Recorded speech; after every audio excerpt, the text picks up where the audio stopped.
செய்திகள். கல்வி உதவித்தொகை திட்டத்தில் வருடாந்திர குடும்ப வருமானத்தின் உச்சவரம்பினை 2,50,000 ரூபாயிலிருந்து 8 லட்சமாக உடனடியாக உயர்த்தி நிர்ணயிக்க வேண்டும் என்று பிரதமர் நரேந்திர மோடி அவர்களுக்கு முதலமைச்சர் மு க ஸ்டாலின் அவர்கள் கடிதம் எழுதியுள்ளார். இந்திய ரிசர்வ் வங்கியின் புதிய ஆளுநராக சஞ்சய் மல்ஹோத்ரா அவர்கள் நியமிக்கப்பட்டுள்ள நிலையில் இன்று அவர் பதவியேற்க உள்ளார். அதானி அவர்கள் என்னை வந்து சந்திக்கவில்லை என்றும் நானும் அவரை பார்க்கவில்லை என்றும் சட்டப்பேரவையில் முதலமைச்சர் மு க ஸ்டாலின் அவர்கள் தெரிவித்துள்ளார். கர்நாடக முன்னாள் முதல்வர் SM கிருஷ்ணா அவர்களின் மறைவை ஒட்டி அவருக்கு இரங்கல் தெரிவிக்கும் விதமாக பள்ளி மற்றும் கல்லூரிக்கு இன்று விடுமுறை அளித்து கர்நாடக அரசு உத்தரவு பிறப்பித்துள்ளது. சென்னை மாநகராட்சியின் சார்பில் 279 கோடியில் புதிய திட்டப்பணிகளை துணை முதல்வர் உதயநிதி ஸ்டாலின் அவர்கள் தொடங்கி வைத்துள்ளார். உணவு நிறுவன பணியாளர்களின் பணி நிபந்தனையின் திருத்தம் உட்பட பேரவையில் ஒரே நாளில் 10 திருத்த மசோதாக்கள் தாக்கல் செய்யப்பட்டன.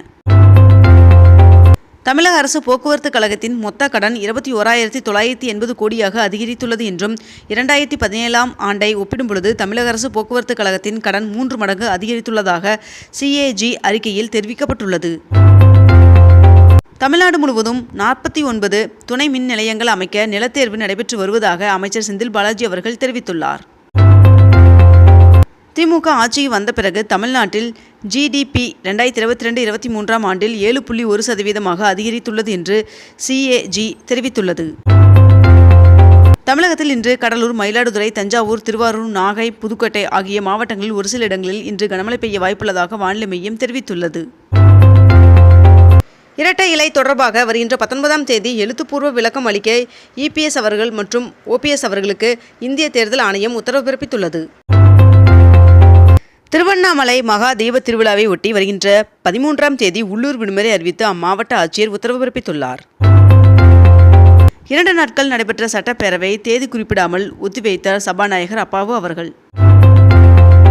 சாத்தனூர் அணையில் நீர் திறக்கப்படும் என்று 5 முறை எச்சரிக்கை விடுத்த பின்னரே தண்ணீர் திறக்கப்பட்டது என்று முதலமைச்சர் மு க ஸ்டாலின் அவர்கள் விளக்கமளித்துள்ளார். தமிழக சட்டப்பேரவையில் இந்த நிதி ஆண்டிற்கு 3,531 கோடிக்கான முதல் துணை பட்ஜெட்டை நிதி அமைச்சர் தங்கம் தென்னரசு அவர்கள் தாக்கல் செய்தார். திருவண்ணாமலை அண்ணாமலையார் மலையில் இந்த ஆண்டு திட்டமிட்டபடி தீபம் ஏற்றப்படும் என்று அமைச்சர் சேகர்பாபு அவர்கள் விளக்கமளித்துள்ளார். மதுரை விமான நிலையத்திற்கு வந்து செல்லும் விமானங்கள் மீது லேசர் லைட் பயன்படுத்த தடை விதிக்கப்பட்டுள்ளதாக தெரிவிக்கப்பட்டுள்ளது. திருவண்ணாமலையில் மகாதீபம் ஏற்றப்பட இருக்கும் நிலையில் 25 தற்காலிக பேருந்து நிலையம் ஏற்பாடு செய்யப்பட்டுள்ளதாக மாநகர போக்குவரத்து கழகம் அறிவித்துள்ளது. 48வது புத்தக கண்காட்சி சென்னை நந்தனம் OMCA மைதானத்தில் வருகின்ற 27ஆம் தேதி முதல் ஜனவரி 12ஆம் தேதி வரை நடைபெற உள்ளதாக தெரிவிக்கப்பட்டுள்ளது. திருவண்ணாமலை தீப திருவிழாவை முன்னிட்டு 10,109 சிறப்பு பேருந்துகள் இயக்கப்படும் என்று போக்குவரத்து கழகம் அறிவித்துள்ளது.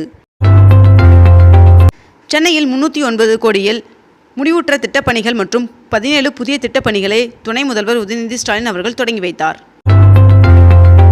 திருவண்ணாமலை தீப திருவிழாவை ஒட்டி வருகின்ற டிசம்பர் 13ஆம் தேதி திருச்சி வேலூருக்கு இடையே சிறப்பு ரயில் இயக்கப்பட உள்ளதாக தெரிவிக்கப்பட்டுள்ளது. கோவை மருதுமலை சுப்பிரமணிய சுவாமி கோவிலின் உண்டியல் காணிக்கை எண்ணும் பணி நேற்று நடைபெற்றது. மேலும் 66 லட்சம் ரூபாய் பணம், 150 கிராம் தங்கம், 5 கிலோ வெள்ளி ஆகியவை பக்தர்கள் காணிக்கையாக செலுத்தி உள்ளனர் என்று தெரிவிக்கப்பட்டுள்ளது. நாகையிலிருந்து காங்கேசன் துறைமுகத்திற்கு அடுத்த ஆண்டு ஜனவரி முதல் மேலும் ஒரு பயணிகள் கப்பல் இயக்க திட்டமிடப்பட்டுள்ளதாக தகவல் வெளியாகியுள்ளது. பூந்தமல்லி போரூர் இடையிலான மெட்ரோ ரயில் பணிகள் 90% நிறைவு பெற்றதாக மெட்ரோ ரயில்வே அதிகாரிகள் தெரிவித்துள்ளனர். வடசென்னை அனல் மின் நிலையத்தில் ஆண்டு பராமரிப்பு பணிக்காக 600 மெகாவாட் மின் உற்பத்தி நிறுத்தப்பட்டுள்ளதாக தெரிவிக்கப்பட்டுள்ளது.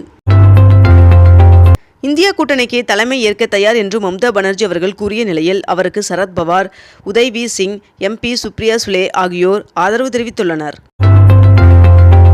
சென்னை கிளாம்பாக்கம் அருகே முடிச்சூரில் 42 கோடி ரூபாயில் அமைக்கப்பட்டுள்ள ஆம்னி பேருந்து நிறுத்துமிடத்தை முதலமைச்சர் மு க ஸ்டாலின் அவர்கள் திறந்து வைத்துள்ளார். விஸ்வகர்மா திட்டத்தை முதலமைச்சர் மு க ஸ்டாலின் அவர்கள் ஒரு நாளும் தமிழ்நாட்டில் நிறைவேற்ற மாட்டார் என்று துணை முதல்வர் உதயநிதி ஸ்டாலின் அவர்கள் தெரிவித்துள்ளார். சென்னையில் இன்று 22 கேரட் ஆபண தங்கத்தின் விலை சவரனுக்கு ஒரே நாளில் 600 ரூபாய் அதிகரித்து ஒரு சவரன் 57,640 ரூபாய்க்கு விற்பனையாகிறது. அதேபோல் 1 கிராம் வெள்ளியின் விலை கிராமிற்கு 4 ரூபாய் அதிகரித்து 1 கிராம் வெள்ளி 104 ரூபாய்க்கு விற்பனை செய்யப்பட்டு வருகிறது. இத்துடன் இன்றைய தலைப்புச் செய்திகள் நிறைவடைகின்றன.